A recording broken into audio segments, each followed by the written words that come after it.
दोस्तों, एक लड़के को पुलिस चोरी के इल्जाम में गिरफ्तार करके थाने लाती है और थाने लाने के बाद उससे सख्ती के साथ पूछताछ करते हुए उसकी पिटाई भी करती है, जिससे कि वह चोरी की घटना के बारे में सब कुछ सच सच बता दे।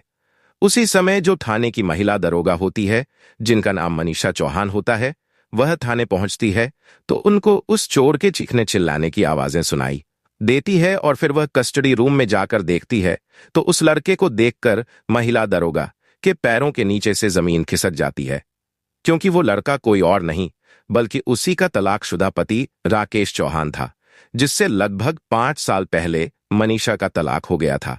अब राकेश मनीषा का तलाक हो गया था।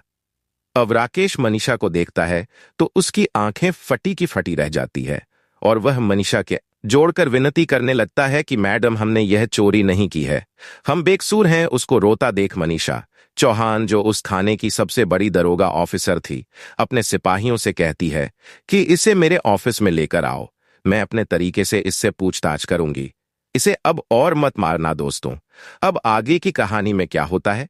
क्या मनीषा उससे अपने साथ किए गए व्यवहार का बदला लेगी या उसे जेल से रिहा करा देगी? आखिर कैसे यह पति पत्नी एक दूसरे से अलग हो गए थे? क्या है इस पूरी घटना की सच्चाई? तो आइए चलते हैं कहानी के शुरुआत में। दोस्तों, बिहार के गया जिले में मनीषा चौहान अपने परिवार के साथ रहती थी। मनीषा की फैमिली का आसपास के क्षेत्र में अच्छा खासा नाम था, रुतबा था।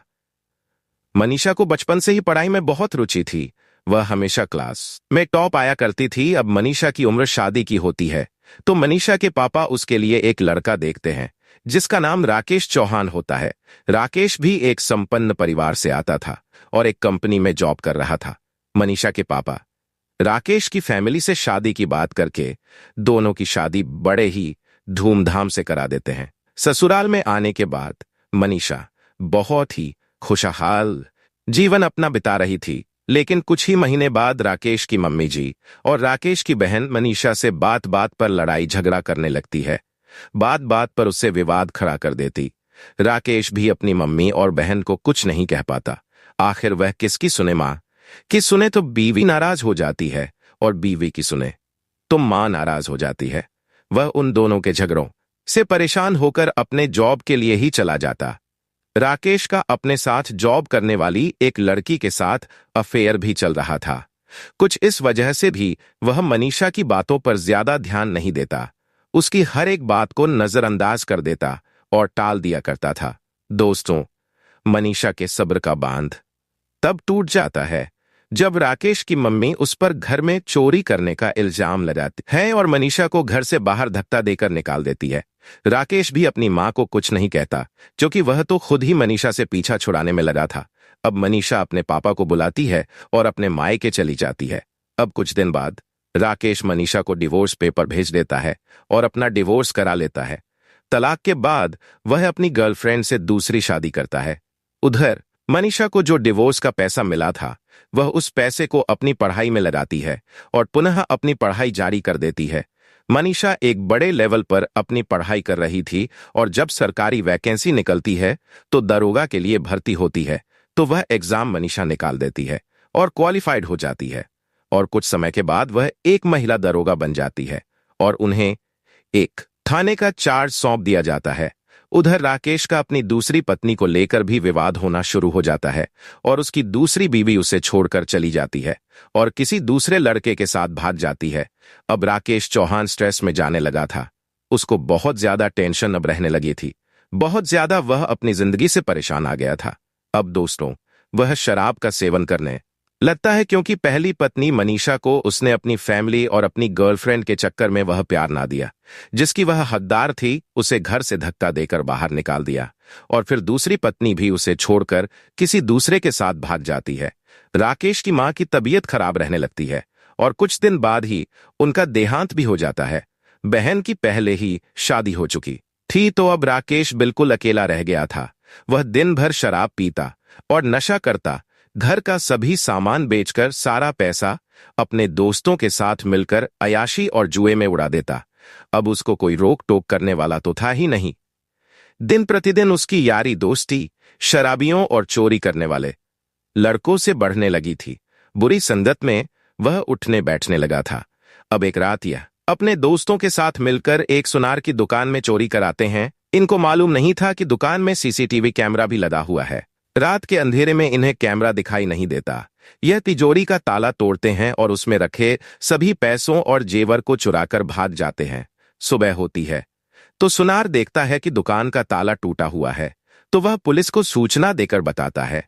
तो पुलिस मौके पर पहुंचती है और कैमरा की रिकॉर्डिंग की सहायता से रात का वीडियो रिकॉर्ड चलाती है और उसको देखती है। उसमें साफ साफ ये चारों लड़के दिखाई देते हैं। पुलिस इन सभी को तलाशना शुरू कर देती है और सबसे पहले राकेश को ही पुलिस शराब की हट्टी से मौके पर ही गिरफ्तार करके थाने लाती है और थाने में लाकर उससे पूछताछ करते हुए उसकी पिटाई करने लगती है। बहुत ही सख्ती के साथ उससे पूछताछ की जा रही थी। उसे बर्फ की सिल्ली पर लेटा कर बहुत ही बढ़िया से उसकी खबर ली जा रही थी। वह चीख रहा था, चिल्ला रहा था। तभी जो थाने की महिला दरोगा मनीषा चौहान होती है, वह अपनी गश्त से वापस थाने में आती है तो उन्हें शोर शराबे की आवाजें सुनाई देती है। वह कस्टडी रूम में देखने के लिए जाती है कि आखिर क्या मामला है। जाकर देखती है तो पता चलता है कि जो कोई चोर है वह कोई और नहीं बल्कि उसी का तलाकशुदा पति राकेश है, जिससे उनका 5 साल पहले तलाक हो गया था। उसको ऐसे पिटता देख मनीषा का दिल पसीज जाता है। आखिर वह था तो उसका पति ही। उसने भले ही मनीषा के साथ कैसा ही सलूक किया हो, उसके साथ जैसा भी व्यवहार रखा हो, मगर मनीषा ने तो उसे हमेशा अपना पति ही माना था। और वह अपने सिपाहियों को रोकते हुए कहती है कि बस रुक जाओ और मत मारो इसे, मैं खुद इससे अपने तरीके से पूछताछ कर लूंगी। इन्हें मेरे ऑफिस भेजो। मनीषा इतना कहकर अपने ऑफिस में जाकर बैठ जाती है। कुछ देर बाद राकेश को यानी उस चोर को ऑफिस के अंदर भेजा जाता है। मनीषा ऑफिस में अकेले बैठी हुई थी। राकेश अंदर आता है तो उससे कहती है कि तुमने यह इतना बड़ा अपराध किया है, अब तुम्हारे साथ क्या सलूक किया जाए। तुम वही राकेश चौहान हो जिसने 5 साल पहले मेरी कोई बात नहीं सुनी थी। मैं कितना रो रही थी, गिड़गिड़ा रही थी। तुम्हारे आगे तुम्हें वह दिन तो याद ही होंगे जब तुम्हारी मां ने झूठ चोरी का इल्जाम लगाकर मुझे घर से धक्का देकर बाहर निकाल दिया था और आप सिर्फ वहां खड़े होकर हाथ बांधकर सब कुछ अपनी आंखों से देखते रहे। राकेश इतना सुनता है और हाथ जोड़कर मनीषा से गिड़गिड़ा हुए माफी मांगने लगता है। तो मनीषा उसको रोकते हुए कहती है कि रुक जाइए, मैं इतनी स्वार्थी नहीं हूं कि आपसे अपने हाथ पैर पड़ने के लिए मजबूर करूं। मैं तुम्हारी तरह नहीं हूं। आज मैं जो कुछ भी हूं अपनी मेहनत और भगवान की कृपा से हूं। तुमसे बदला लेने के उद्देश्य से मैंने यह मुकाम हासिल नहीं किया है और अगर मैं चाहूं तो अभी इसी वक्त तुम्हें जेल की सलाखों के पीछे जिंदगी भर के लिए सड़ने के लिए डाल सकती हूं। लेकिन आपने जो किया बस सही किया। मुझे अपने गुजरे वक्त को याद नहीं करना। अब यह बताओ तुमने यह चोरी क्यों की है। तो राकेश उसको बताता है कि तुमसे तलाक होने के बाद मैंने दूसरी शादी कर ली थी, लेकिन वह भी मुझसे धोखा देकर भाग गई। माँ की तबीयत खराब हुई, कुछ दिन बाद वह भी गुजर गई। मैं बिल्कुल अकेला था। 2-4 यार दोस्तों ने शराब की लत डाल दी। गुंडागर्दी में ऐसा फंसा चला गया कि फिर इससे बाहर ही ना निकल पाया। लेकिन यह चोरी में हमारा कोई मेन रोल नहीं है। हमारा एक ही उस्ताद है, उसी के कहने पर हम ये सब काम करते हैं। प्लीज आप मुझे माफ कर दीजिए, मैं यह सब काम छोड़ दूंगा। तो महिला दरोगा मनीषा कहती है कि आपने बहुत जुल्म किया है, छोड़ने लायक तो आप हो ही नहीं। अब ये बताइए आपके साथ क्या व्यवहार किया जाए। तो वह फिर से पैर पकड़ने को चलता है। मनीषा उसको रोकते हुए कहती है कि ऐसा मत कीजिए। ठीक है, चलो बताओ मुझसे क्या चाहते हो। क्योंकि राकेश चौहान अच्छे परिवार से था, उसके हिस्से में काफी खेती की जमीन भी थी और 2-3 शहरों में बड़े मकान भी थे, लेकिन यह गलत संगत में फंस चुका था। फिर वह मनीषा से हाथ जोड़कर कहता है कि पहले जो हो गया आप उसे बुला दीजिए। मेरी तरफ देखिए, मैं चोरी चकारी शराब जुआ सब छोड़ दूंगा। अभी भी इतना कुछ बिगड़ा नहीं है। गलती तो मेरी थी जो मैंने तुमसे गलत फहमी में आकर और उस लड़की के चक्कर में डिवोर्स ले लिया था। मुझे माफ कर दो। चूंकि उसके जुबान से निकले हुए एक एक लफ्ज में सच्चाई थी, उसे अपनी गलती का एहसास हो रहा था। वह सुधरना चाहता था, तो मनीषा उसे इस केस में फंसाकर उसकी जिंदगी को खराब नहीं करना चाहती थी और उसे इस केस से किसी ना किसी तरह वह बाहर करा देती है। राकेश को भी अब लगने लगा था, उसे समझ आ रहा था कि मनीषा अभी भी उसे पसंद करती है। कहीं ना कहीं उसके दिल में अभी भी उसके लिए चाहत है। तो वह जाते समय मनीषा से कहता है कि प्लीज अपना फोन नंबर दे दीजिए, मैं आपसे बात करना चाहता हूं, जिससे मैं आपके नंबर पर बात कर लूं। लेकिन मनीषा चौहान उससे कहती है कि अभी नहीं, अभी तुम घर जाओ और कल फला लोकेशन पर आ जाना, जो भी बात करनी है वही करना, लेकिन किसी को भी इस बात की भनक नहीं लगनी चाहिए कि मैं तुम्हारी तलाकशुदा पत्नी हूं। अगर किसी को इस बात के बारे में जरा भी पता चला तो तुम्हारी खैर नहीं है। कल मुझसे मिलने आओ, मुझे भी तुमसे कुछ बातें करनी है। अब अगले दिन मनीषा साधारण घर में पहने जाने वाले कपड़ों को पहनकर एक पार्क में जाती है। से मिलने के लिए राकेश पहले ही वहां बैठा हुआ इंतजार कर रहा था। मनीषा को आता देख वह खुश हो जाता है और मनीषा को बैठने के लिए एक कुर्सी देता है। दोनों बैठकर बातचीत करते हैं तो मनीषा पूछती है कि बताओ क्या इच्छा है तुम्हारी, क्यों तुम मुझसे अब बात करना चाहते हो? हमारा तो तलाक हो चुका है ना। तो राकेश उदास चेहरे के भाव से कहता है कि मेरा तो घर परिवार उजड़ ही गया है, बिल्कुल अकेला मैं अब रह रहा हूं। आपकी कृपा है जो आपने मुझे चोरी से निकाल लिया, बस आपका धन्यवाद कहना चाहता था।